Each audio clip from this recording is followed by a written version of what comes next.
Hi guys, Penny Rose Journals, how you doing? Okay, we are going to make a kind of replica of this today. This is a genuine World War II soldier's paybook. Yeah, not much to it really, just some pages inside and some pockets at the back.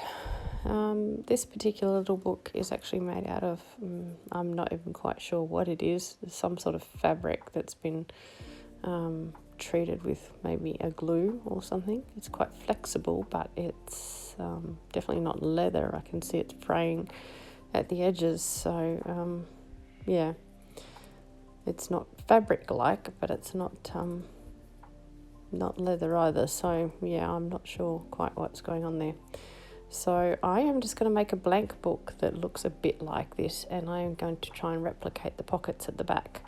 I am just going to make the cover out of a bit of old suspension file.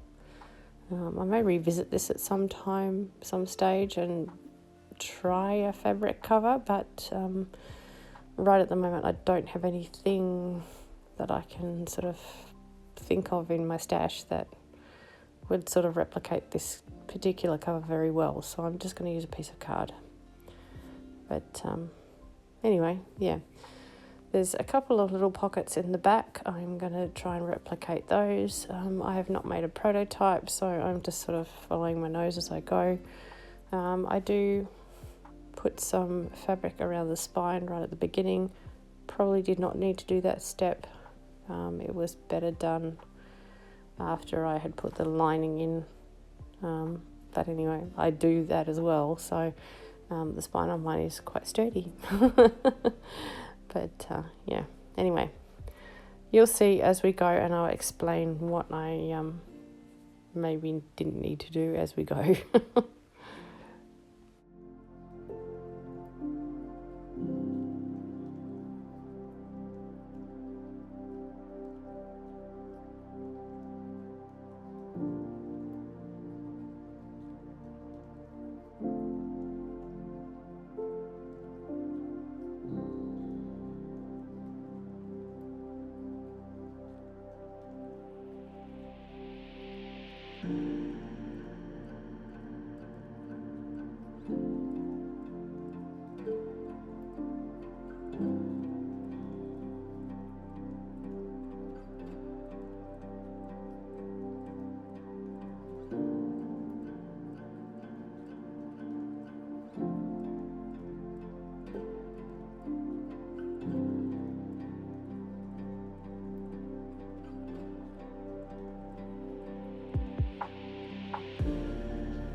This is where I am sticking down the piece of fabric on the spine, which is not really a necessary step.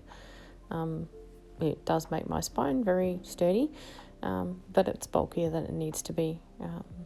I should probably have just lined it and then put the piece of fabric around. So yeah, I do that as well, and so I have a double layer on mine, but I don't think it's necessary to get the effect. So and I don't think that's the way the original was built, so yeah. skip this step.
Now I'm working on the lining of the book right at the moment.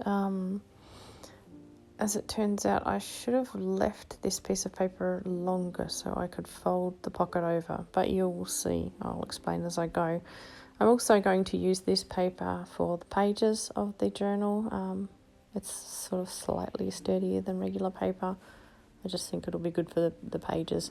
I'm not doing any stamping on the inside or any charts or anything, text, whatever. So this is the pocket. I mean, I could have doubled over just to get it a little bit thicker. I end up reinforcing it with an additional piece of paper. But if I'd left the length of this paper just a little bit longer, I could have folded this over so that it would have been a bit more sturdy on the top.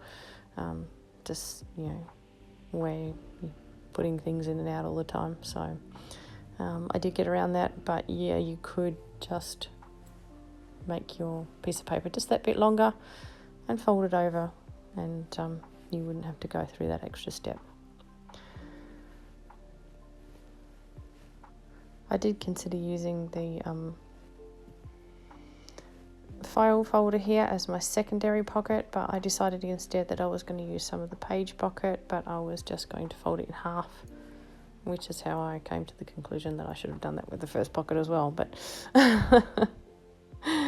what I'm doing is making the small front pocket out of the lining page and the fold that I put in it, and then I will make the secondary larger pocket by folding this piece of paper in half and gluing it, and then cutting it to size and slotting it inside the pocket that's already existing. So I also want to make it a bit longer on either side so that I can fold over the back and have it, you just open that little bit extra when you pull on it. So you can see here that I am just folding it in half and then making sure it fits with a little bit of extra room, and then we will stick that one closed and stick it in, and work on the pocket that is already existing.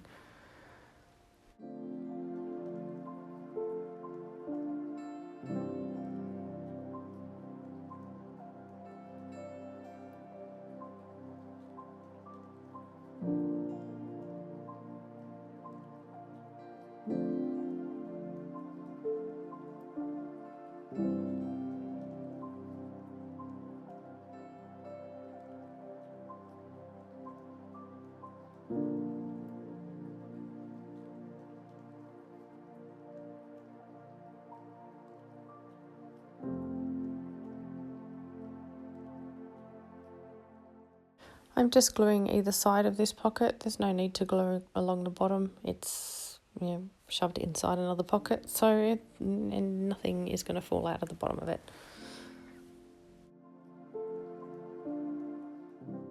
Now, as you'll see in just a moment, this front pocket in the original is gusseted with what appears to be parachute fabric. I don't have any parachute fabric, funnily enough. So I am just going to use a bit of this calico that I'm using on the spine it's not going to do the job as well. It's not going to fold in as crisply as the parachute fabric does, obviously, because it's incredibly thin fabric. So, yeah, but it will do the job. I can gusset with it and have it, so the pocket opens. It'll just be a little untidy. I mean, the original is actually a little bit untidy too. It's not sort of, the gusset doesn't fold in fully. There's a little bit of it sticking out randomly here and there, but yeah, so I'm not that fussed about it. If you had some very thin sort of that very thin silky material that is like parachute fabric, you could use that, but I just don't happen to have any handy, so I'm just going to use these little bits of calico or muslin, wherever you come from. So I'm just going to stick them to the inside of this pocket, just down the sides there, and this is when I will glue an additional piece of paper on the inside, covering those little pieces so that they are glued inside the pocket. It also serves to strengthen the pocket. That way, if you're bringing things in and out of it, you're not going to damage it as easily as you would if it was just a single sheet of paper. So we'll do that. The little gusset actually gets stuck to the back of the lining, and then when the lining is stuck in the book, it is all very well secured down, so it's not going anywhere. And then you have this little gusseted pocket that you can pull out and tuck little things in. Quite cute.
I'm just folding my little gussets towards the back and gluing them at a slight angle so that they are sort of tighter down the bottom and then they are looser up the top, so that you can open it and close it as you will.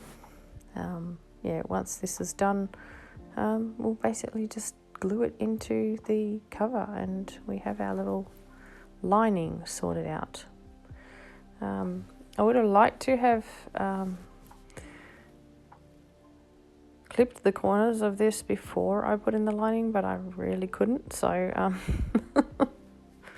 yeah, I do round the corners on the front side of the book, and then of course I can't round the corners on the back side because there's pockets and all sorts going on in there. I would have liked to have, but I couldn't, so I just used my scissors and just used the front as a template and sort of cut around the curve there. It looks fine.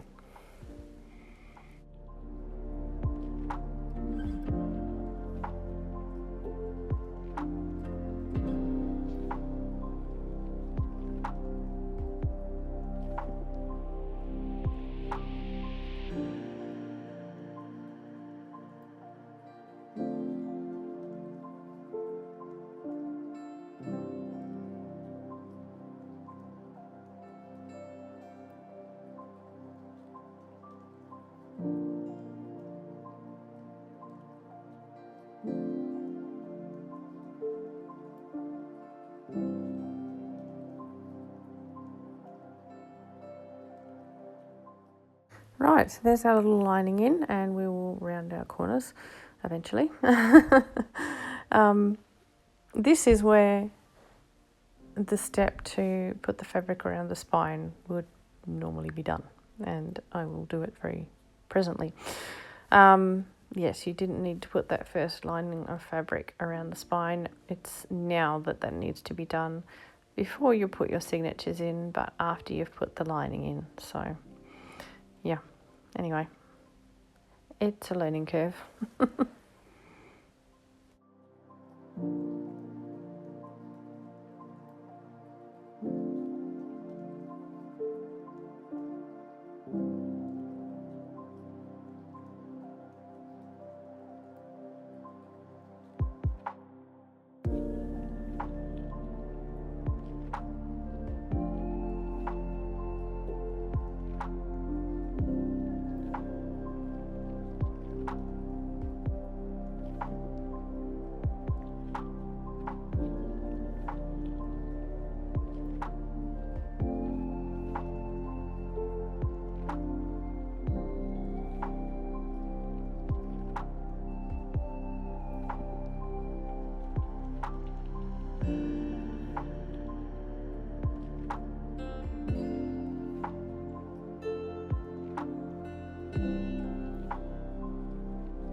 Now what I want to do here is tear these pages to size, and to do that I want to tear off the spine side. I very nearly tear off the wrong side, which, although it wouldn't have been a train wreck, I can just tear the spines open. It would be just much easier to tear off the spine end and just have all separate pages. So luckily I catch myself in this act in time and do tear off the spine side, and then all my pages are now separate. So I am just going to put together a little signature, and I'm going to staple it in because the original was stapled, and basically our little booklet is done at that stage.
This is where this little stapler with the swivel head comes into its own, and I can staple into the spine of this book that is too far away from the leading edge for me to reach with my regular stapler.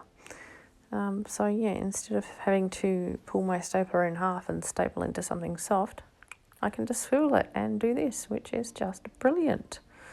So yeah. And it only cost me, I think, $5 Australian. So yeah, very inexpensive little piece of kit. One that I highly recommend if you like to staple little books quite often.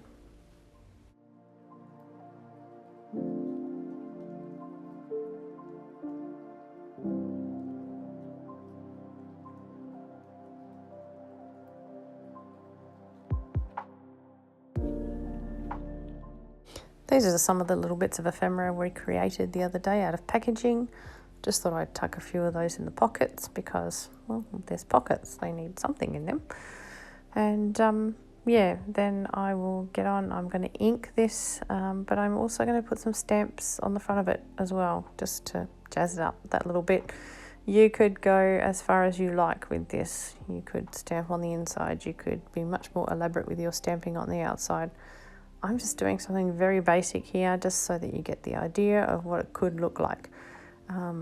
Yeah, and it always surprises me, just quietly, as I show you this, how well ink works on darker colours. What a difference it actually makes. You kind of look at this sort of colour sometimes and think, it's already dark. How's it going to make any difference if I ink it? But yeah, it does. It still does. It's still worth doing, even with an almost black piece. I find that, you know, once you ink it up, you can tell. So yeah, if you like things a little bit grungy, definitely something to keep in mind, something you should probably consider doing, because yeah, it even in with something like this that's already pretty grungy looking, makes all the difference in the world.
Okay, there we have it, a cute little replica World War II paybook.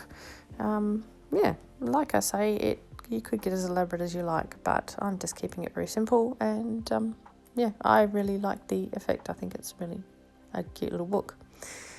Anyway, guys, I hope you enjoyed it as well. Thanks for spending your time with me today. I'll see you again tomorrow. Bye.